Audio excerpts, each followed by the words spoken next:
Goddag. Nu skal I høre lidt om luksusfælden. Ser ud bagved. Det er fordi, jeg har købt den der frit nye traktor 6290 med 633 heste. Og så tænkte jeg på, at så skulle luksusfælden komme og blande sig i med deres skide matador-ting. Om jeg har råd til at have den hånden ned i indkøbten. Fordi jeg har den der blå kant rundt om den der sådan nummerplade. Det Det var sgu da ikke snakke, men man trækker... Det klipper vi lige ud. Det skal jeg nok.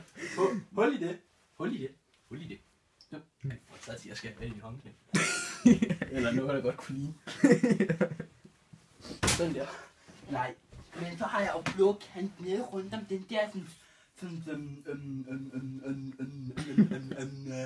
Mads Ferguson.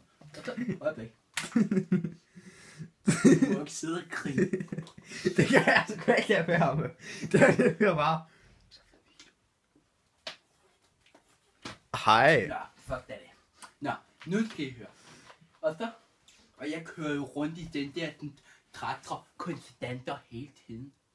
Og derfor er jeg nødt til at sige til jer, at hvis de nogensinde køber sådan en, så må jeg aldrig ringe til luksusfælden, fordi jeg har mig til at stille lortet. Og planen var, at jeg skulle